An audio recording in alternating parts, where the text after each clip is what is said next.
Bienvenidos a su canal de la Iglesia Bíblica Bautista, Razón para Vivir,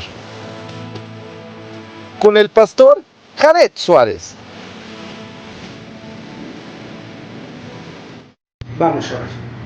Señor y Padre, gracias por tu palabra. Te rogamos que nos guíes a través de ella, que nos hagas comprender las cosas que son necesarias para nuestra vida en la actualidad y que podamos, Señor, saber que el tiempo de tu venida cada vez es más corto. Ayúdanos, Señor, entonces a vivirla correctamente para bendecir y alabar tu nombre todos los días de nuestra vida. Bendito seas, ponemos este tiempo delante de ti y en el nombre de Cristo Jesús. Amén. Amén. Podemos tomar nuestro lugar.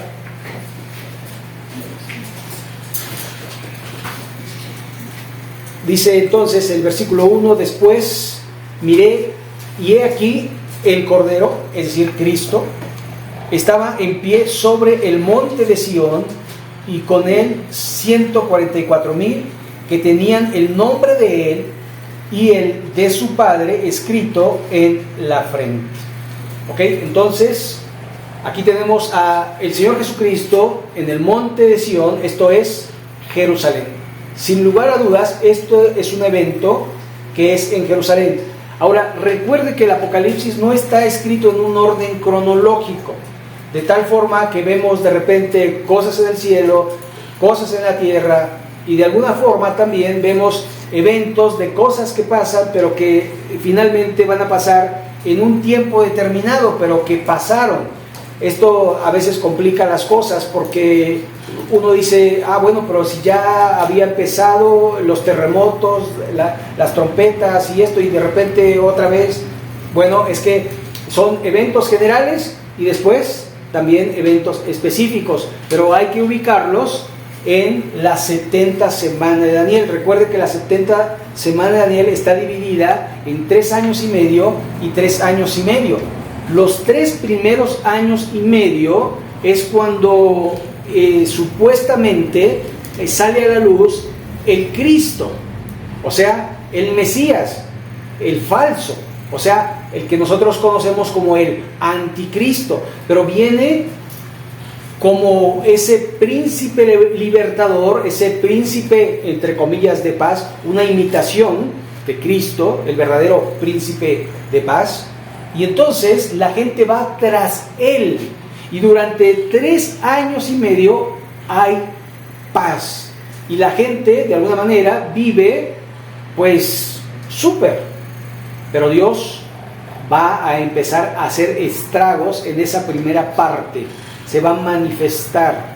Ahora, recuerde, la iglesia ya fue arrebatada, ya no está en la tierra. Porque el apóstol Pablo, en la primera carta a los tesalonicenses, habló del arrebatamiento de la iglesia. Y dijo que sería en un abrir y cerrar de ojos, a la final trompeta.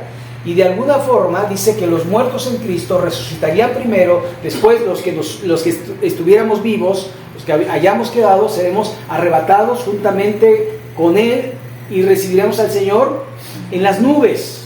Ese es no la segunda venida de Cristo, sino el arrebatamiento de la iglesia. La palabra para arrebatamiento, acuérdense, es arpazo, que de alguna manera es quitar por la fuerza. Es algo que de alguna manera por eso a veces se le llama el rapto, porque es algo que es súbita y que de alguna manera aparece como una señal. La gente, de alguna manera, que queda en la tierra, piensa que los extraterrestres se llevaron a aquellas personas que no eran necesarias en esta tierra. Pero seguimos con el texto. Dice el verso 2: y oí una voz del cielo como estruendo de muchas aguas y como sonido de gran trueno, y la voz que oí era como arpista que tocaban sus arpas. Ok, aquí hay 3 como aguas, como sonido de un trueno y como alguien que toca la trompeta, el arpa. Entonces, ¿cómo? El apóstol Juan no puede distinguir el sonido y dice que es como fuertes aguas, como el que toca el arpa o como un trueno. Pero después dice, y cantaban un cántico nuevo delante del trono y delante de los 4 seres vivientes y de los ancianos, y nadie podía aprender el canto sino aquellos 144,000 que fueron redimidos de entre los de la tierra. Ahora, llama la atención, porque si usted quiere cantar este cántico nuevo, usted a lo mejor lo va a poder cantar, pero no lo va a saber. Entonces, ¿cómo va a saber? ¿Cómo va a cantar algo que no sabe? Porque solo lo pueden aprender los 144,000. Ahora, esto es algo sumamente específico. Es como la vara de Moisés, que finalmente se conoce como la vara de Aarón. ¿Por qué? Porque Moisés no quiso, sino quiso llevar a su hermano. Y entonces prácticamente el que iba con la vara era Aarón. Y de alguna manera podemos ver que era algo específico. Y a veces Dios nos da algo específico a cada uno de nosotros. Y ese algo específico es para la gloria de su nombre. Y que si nosotros no lo hacemos, y no obedecemos a lo que Dios nos manda, Dios va a usar a otra persona. En este caso, estos 144,000 son obedientes y van a hacer la voluntad de Dios. Ahora, hay algo curioso en esto, porque cuando Cristo venga, según los evangelios, cuando Cristo venga y pise el monte de Sión, este se va a partir y se va a hacer un gran valle, conocido como el Valle de Megiddo, donde será la batalla de Armagedón. Pero acá vamos viendo cómo de alguna manera hay sangre hasta el freno de los caballos, y esto tiene que ver precisamente con esa batalla. Entonces, recordemos, son eventos que se dicen, pero de alguna manera tenemos que establecerlos en ciertos lugares, y de alguna forma tenemos que entender que esto no es para la iglesia, sino para aquellos que se quedaron. Pero aún en su infinita misericordia, Dios va a salvar a muchos en ese tiempo de gran tribulación. Y es prácticamente para los judíos. Para los judíos. ¿Por qué? Sí se van a convertir gentiles, pero en realidad es hacia los judíos. Sigue diciendo el verso 4. Estos son los que no se contaminaron con mujeres, pues son vírgenes. Estos son los que siguen al Cordero por donde quiera que va. Estos fueron redimidos de entre los hombres como primicias para Dios y para el Cordero. Ahora, el matrimonio lo instituyó Dios. Y un hombre no se contamina si uno se casa. Pero aquí lo que está diciendo, si usted ve, está en plural, mujeres. No se contaminaron con mujeres. Ahora, estamos hablando del fin de los tiempos. Si usted se da cuenta, año 2025, vivimos en un año de decadencia moral. Y cada vez la moral está más hacia abajo. Usted cada vez puede ver cosas más pervertidas en este mundo. Y no solamente lo ven los adultos, sino ahora los ven los niños. Los niños que quieren cambiar de sexo. ¿Cuándo se había visto eso? Y en algunos países ya existen clínicas infantiles para eso. Y uno se da cuenta que la decadencia es total. Pero cuando sea la gran tribulación, usted recuerde que como en los días de Noé, como en los días de Sodoma y Gomorra será la venida del Hijo del Hombre. Y algo que estamos viendo en nuestro mundo es precisamente gran violencia, gran inmoralidad, y también vemos cómo hay crisis ecológica, crisis política. Usted puede ver que hay desatándose guerras por todos lados. Estados Unidos amenazando a Irán, Irán diciendo estamos preparados, China amenazando a Taiwán, porque dice China que Taiwán es China, y los taiwaneses no quieren estar con China, y la guerra que está en Ucrania con Rusia, y la guerra que está en Siria, y la guerra que está en África, y la guerra que vivimos en nuestro país, pero que de alguna manera no se ha declarado como guerra, pero todos los días hay balaceras y mataciones. Y entonces vivimos en un mundo violento, pero en este tiempo será mucho más violento, mucho más. Pero estamos creciendo a pasos agigantados en cuanto a la violencia. Sabe que la gente se quiere divertir, la gente la quiere gozar. Y es más, si ven a una persona golpeándolo, a alguien, dicen ni te metas, capaz si te golpean. Pero si ven a una persona golpeando a un perro, defienden al perro. Se ha cumplido eso de que quieren más al perro que a los humanos. Es curioso, pero estamos viviendo en una era de decadencia terrible y que cada vez va creciendo en este mundo. Ahora, estos hombres no es que no se habían contaminado porque no se habían casado, sino porque de alguna manera no estaban viviendo en la lascivia que se vivía o que se vivirá en ese tiempo, pues son vírgenes, es decir, de alguna manera Dios los apartó. Pero también dice, estos, los que siguen al Cordero por donde quiera que va, estos fueron redimidos, y dice, son primicias para Dios y para el Cordero. ¿Sabe qué eran las primicias? Nosotros no estamos acostumbrados a las ofrendas de las primicias, pero las primicias, de alguna manera, era que cuando alguien cosechaba la primera cosecha, era para Dios. El primer sueldo era para Dios. El primer hijo era para Dios. Era consagrado a Dios el primer hijo. Y de alguna manera, todo lo primero era para Dios. Nosotros no pensamos darle a Dios lo primero, pensamos decir, ahora sí tengo y para mí. No, gracias Dios, pero no nos acordamos. ¿Por qué? Porque no somos judíos y no hemos llevado esta costumbre de las primicias. Pero primera cosecha, primer hijo, primer sueldo, primer todo, era para Dios. De hecho, se aplicaba en los animales. El primer cordero que nacía era para Dios. El primer buey era para Dios. Y así todo era para Dios. Y Dios por eso bendecía. Porque Dios bendice a los que le bendicen. Dios honra a los que le honran. Y de alguna manera es así. Queremos recibir bendición, tenemos que ser obedientes a Dios. No viene por portarse mal o por hacer nuestra voluntad.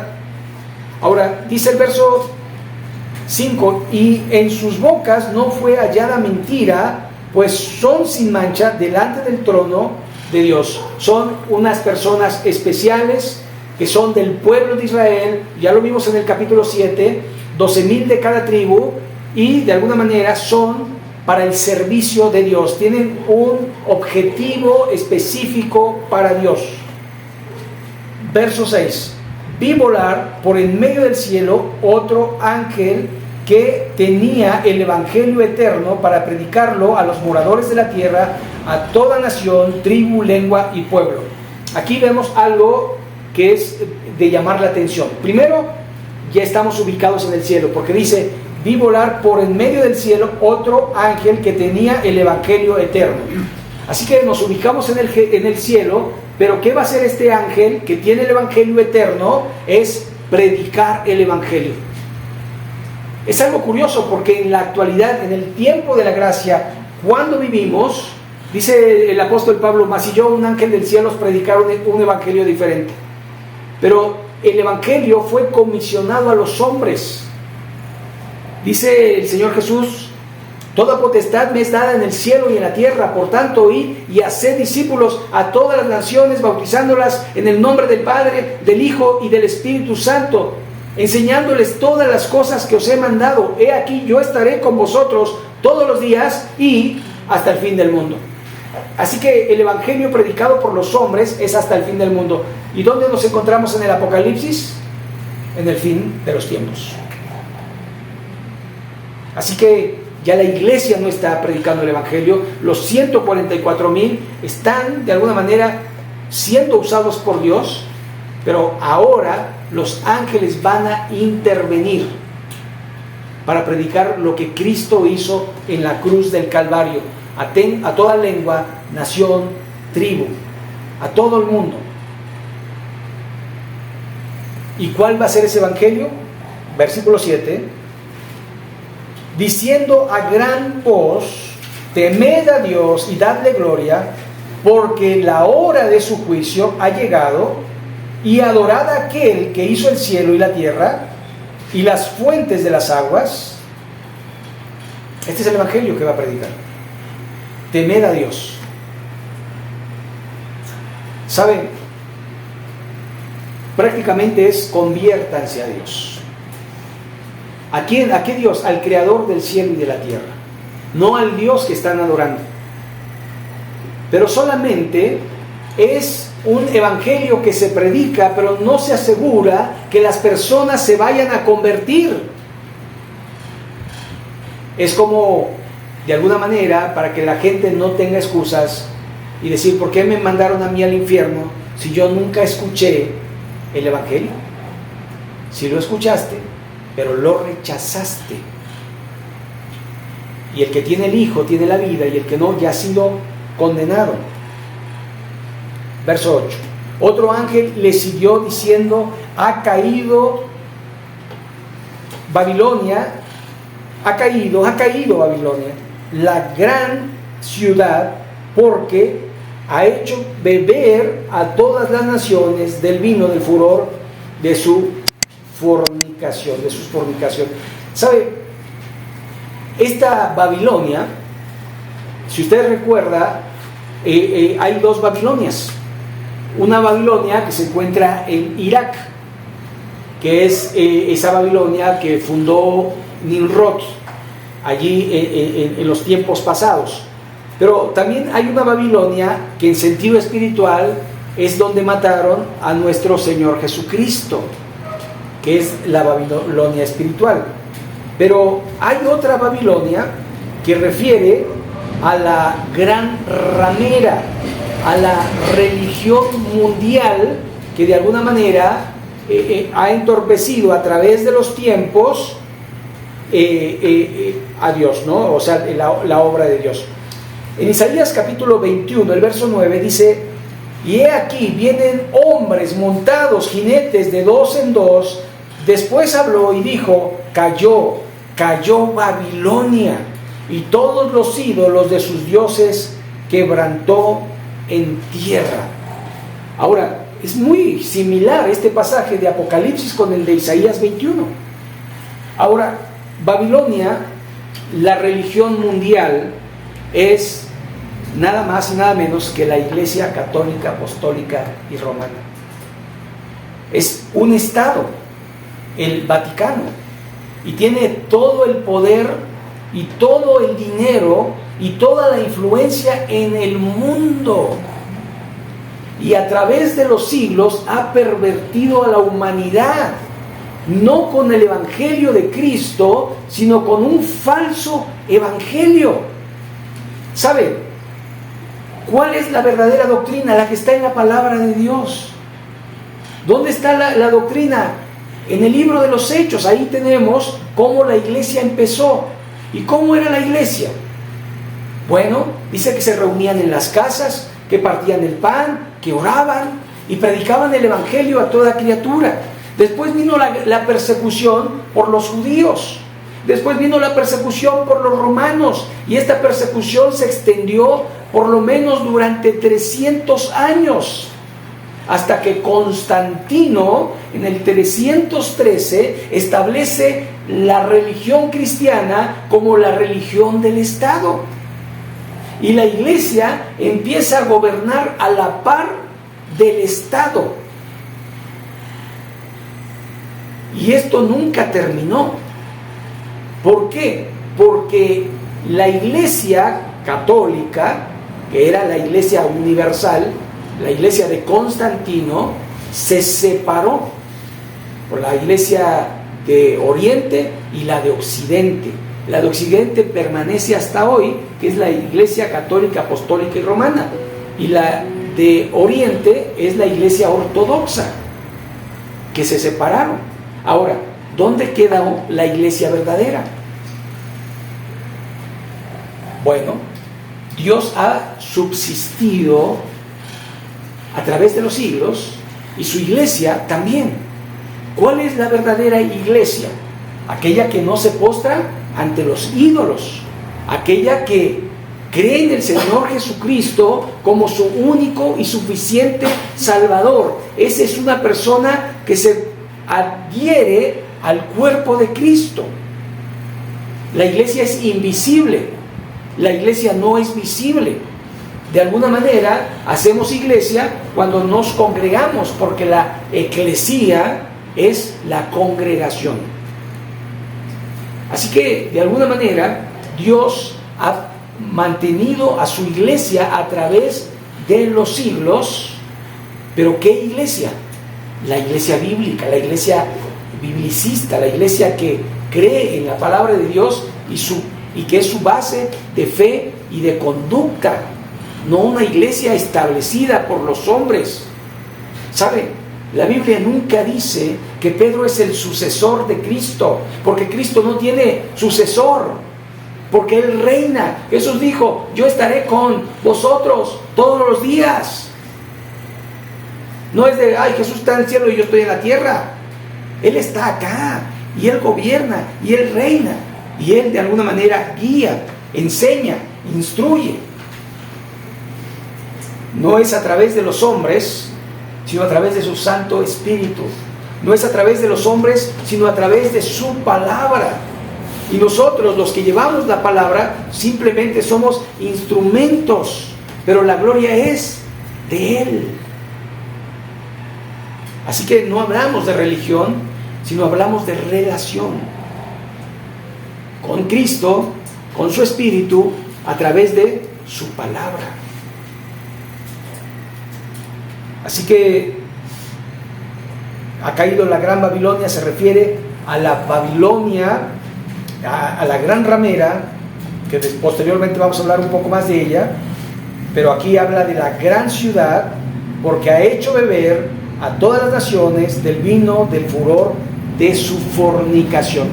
¿Sabe que la religión se ha vuelto tan cínica que usted puede cometer cualquier pecado y lo puede resolver?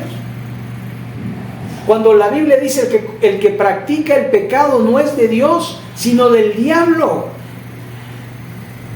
Y por eso decimos que los cristianos no andamos en los pecados habituales que tuvimos en otro tiempo, sino que andamos en el camino de la palabra de Dios. Por eso nos diferenciamos. Por eso Pablo dice: el que hurtaba, no hurte más, sino trabaje. Por eso dice la Escritura: el que mentía, no mienta más. Y de alguna manera dice: de modo que si alguno está en Cristo, nueva criatura es. Las viejas cosas pasaron, y aquí todas son hechas nuevas. Ahora, no es de que yo llego cada domingo y le digo: Señor, perdóname por todos los pecados que cometí. Cometí adulterio, me emborraché, fui a los antros, fui con las mujeres, fui aquí, fui allá, eso no es un verdadero cristiano. Es una burla para Dios. Porque yo no vengo el domingo a confesar los pecados, sino vengo a adorar a Dios. Vengo a honrar su santo nombre, vengo a escuchar su palabra. Porque los que son de Cristo han crucificado sus deseos y sus pasiones juntamente con Él. Entonces no venimos a confesar nuestros pecados. porque los pecados los confesamos en casa. Si confesamos nuestros pecados, dice el apóstol Juan, Él es fiel y justo para perdonar nuestros pecados y limpiarnos de toda maldad. Así que confesar nuestros pecados lo hacemos diario. Señor, y nuestros pecados deben ser estos. Señor, me enojé y tuve una mala actitud. Señor, tuve un mal pensamiento. No es, me fui de farra. No es, estoy de borracho. No es, estoy de adúltero. No es eso.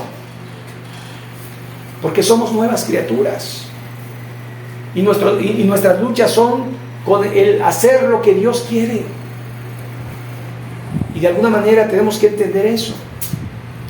Que el cristiano ha sido renovado, ha sido fortalecido con el poder del Santo Espíritu de Dios.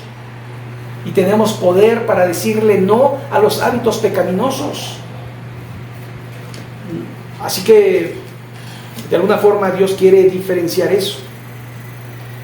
Verso 9. El tercer ángel lo siguió diciendo a gran voz: si alguno adora a la bestia y a su imagen y recibe la marca en su frente o en su mano, esto indica que todavía no ha pasado esto. Estamos en los primeros 3 años y medio. Todavía no se implementa la marca de la bestia. Pero si alguno lo hace, dice, él también, verso 10, beberá del vino de la ira de Dios, que ha sido vaciado puro en cáliz de su ira, y será atormentado con fuego y azufre delante de los santos ángeles y del Cordero. Aquí está hablando del infierno. Será atormentado. ¿Sabe? Pero es que yo no lo hice para adorar a la bestia, lo hice para comer. Porque el que no tenga el sello de la bestia no va a poder vender ni comprar. Esto implica que no va a poder comprar comida. Entonces va a decir, bueno, pues para comer, yo no lo hago por el anticristo, lo hago para comer. Bueno, pues es que de alguna manera dice en Mateo capítulo 24, el que persevere hasta el fin, este será salvo. Y está hablando de la gran tribulación, y está hablando de la persecución a los cristianos, a los que creen en el Hijo de Dios. Y eso sí, deben morir por Cristo para manifestar que son hijos de Dios. Nosotros en la actualidad vivimos en la era de la gracia. Nosotros no tenemos que morir por Cristo, aunque en algunos lugares sí, pero nosotros no somos perseguidos por nuestra fe. No nos amenazan y nos dicen, si no crees en Jesucristo te voy a matar, si crees en el Señor Jesucristo te voy a matar. No, cada quien es libre y vivimos en un país donde se permite la libertad de expresión, aunque en algunos lugares no. Pero después va a venir la amenaza de la muerte. Y el que me negare, dice el Señor Jesús, yo también le negaré. Así que de alguna manera uno tiene que saber que si uno es creyente, por la gracia de Dios somos salvos. Porque por gracia sois salvos por medio de la fe, y esto no es de vosotros, sino que es un don de Dios, no por obras, para que nadie se gloríe. Así que el que se selle también recibirá la ira de Dios. Verso 11, y el humo de su tormento sube por los siglos de los siglos. Está hablando del infierno. Y no tienen reposo de día ni de noche los que adoran a la bestia y a su imagen, ni nadie que reciba la marca de su nombre. He aquí está la paciencia de los santos y los que guardan sus mandamientos, los mandamientos de Dios, y la fe de Jesús. Así que esto nos debe de animar a saber que somos salvos no por obras de justicia que nosotros hubiésemos hecho, sino por la obra que Cristo hizo por nosotros. Dice el verso 13, oí una voz que desde el cielo me decía, escribe, bienaventurados de aquí en adelante los muertos que mueren en el Señor, sí, dice el Espíritu, descansarán de sus trabajos porque sus obras con ellos siguen. Esta es la segunda bienaventuranza de las 7 bienaventuranzas que hay en el Apocalipsis. Pero ¿qué bienaventuranza, no? Porque en el capítulo 5 de Mateo, Jesús decía: bienaventurados los pobres, o los que tienen hambre y sed de justicia, los pobres en espíritu, bienaventurados cuando sois maltratados y vituperados. Pero acá dice muertos. ¿Sabe? Aquí la forma de mostrar la salvación es a través de la muerte. Y por eso dice: descansarán, descansarán. ¿Sabe? Vivimos en un periodo donde tenemos la opción de decir no y de decir sí a Dios. Decir no es ir al infierno. Decir sí es saber que vamos a ir al cielo. Pero no solamente eso, sino que el que dice no puede vivir su vida en este mundo placenteramente. Pero después, el llorar y el crujir de dientes. Verso 14.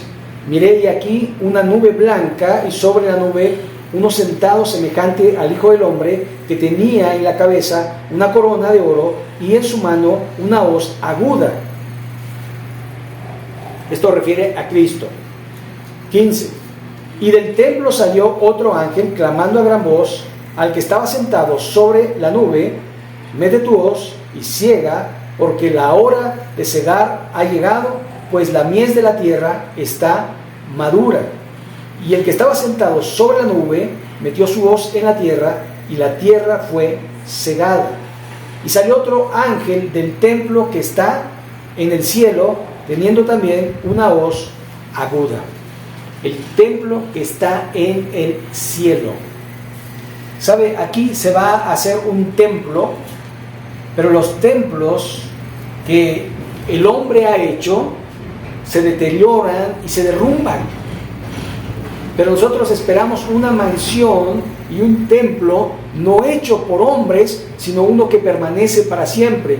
Y recuerden, más adelante lo vamos a ver, pero la Jerusalén celestial va a aterrizar en la tierra, y ahí estaremos nosotros, y de alguna manera gobernaremos con Cristo.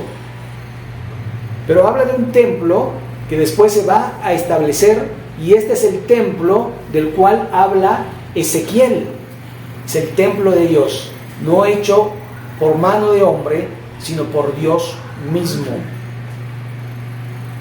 Verso 18. Y salió del altar otro ángel que tenía poder sobre el fuego, y llamó a gran voz al que tenía la hoz aguda, diciendo: mete tu hoz aguda y vendimia los racimos de la tierra, porque sus uvas están maduras. Y el ángel arrojó su hoz en la tierra, y vendimió la tierra, y echó las uvas en el gran lagar de la ira de Dios. ¿Sabe? El gran lagar de la ira de Dios. Recuerdan que les dije que en el monte Sión, cuando Cristo ponga su pie, este monte se va a abrir y se va a hacer un gran valle. Y en ese valle, dice la Escritura, que se va a llenar de sangre hasta el freno de los caballos. Y esta es una descripción de una manera de una manera simbólica cómo va a ser esto. Y dice: y fue pisado el lagar fuera de la ciudad, y del lagar salió sangre hasta los frenos de los caballos por 600 estadios. Así que esto fue algo largo, grande, y de alguna manera es algo que va a suceder. Pero no en la iglesia, no en el tiempo sino en el tiempo futuro, donde el anticristo gobierne, donde la bestia sea manifestada, donde se adore a la imagen de la bestia y donde Dios no se tenga en cuenta. ¿Sabe? Vivimos en un tiempo donde se habla mucho de Dios. Cada vez más gente cristiana conocemos, y cada vez vemos más gente, y cada vez vemos más templos, pero aquí hay un peligro.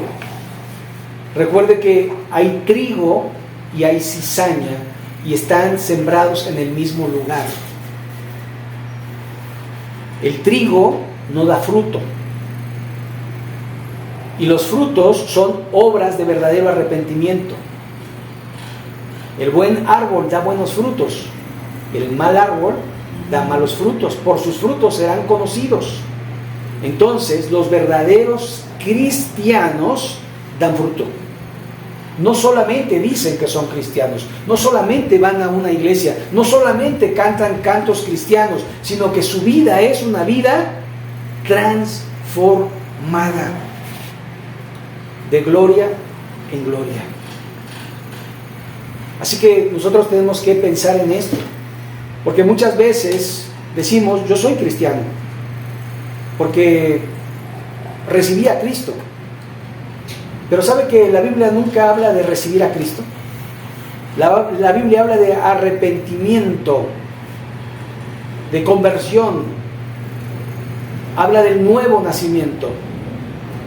Y si eres nacido de Dios, entonces eres una nueva criatura de Dios y eres salvo. No por lo que crees, no por lo que sabes, no por lo que eres, sino por la gracia de Dios. Solo por gracia. Y su gracia es increíble, es inmensa. Y es para todo aquel que quiera arrepentirse de su pecado y seguir a Cristo. La vida cristiana se trata de seguir a Cristo. Somos seguidores de Cristo, servidores de Cristo. Y por eso debemos de estar muy firmes, sabiendo si somos o no hijos de Dios. Es muy importante. Porque la Biblia dice, no todo el que me dice Señor, Señor, entrará en el reino de los cielos, sino el que hace la voluntad del que me envió. El que hace la voluntad del Padre. Y la pregunta es, ¿estamos haciendo la voluntad de Dios? ¿Estamos viviendo como nuevas criaturas? ¿Estamos dando testimonio? ¿Estamos hablando del Evangelio? ¿Estamos siendo transformados? Y eso es lo que quiere Dios. Un corazón contrito y humillado no despreciará a Dios. Un corazón arrepentido. Dios nos quiere salvos. Y si no lo somos, debemos de hacer cuentas con Él y decirle, Señor, examíname y muéstrame. Pero si tú te arrepentiste y sigues al Señor, eres salvado por la gracia de Dios. Vamos a orar. Para terminar, les invito a ponernos en pie para terminar orando a nuestro Dios. Bendito Padre Celestial, te agradecemos porque tú nos has salvado. Te agradecemos porque tocaste nuestro corazón y nos redarguiste y nos mostraste de que somos pecadores y que el pecado nos separa de ti, pero que tu sacrificio en la cruz del Calvario nos redime, nos compra, nos libra, nos limpia. Te rogamos, Señor, que podamos entender bien que somos salvos y que como salvos debemos vivir el día a día, siendo transformados de gloria en gloria hasta que lleguemos a la imagen de nuestro Señor Jesucristo, buscando ser santos cada día. Señor, ayúdanos a vivir la vida cristiana. Ayúdanos, Señor, a cada día ser transformados, a cada día buscar tu rostro, a cada día renunciar al mundo y a lo que hay en el mundo. Guíanos, Señor. Fortalécenos. Ayúdanos. Gracias, Señor, por tu palabra y te ruego por mis hermanos que bendigas sus hogares, sus vidas, que los fortalezcas y los establezcas para la gloria tuya. Nos ponemos delante de ti en el nombre de Jesucristo. Amén.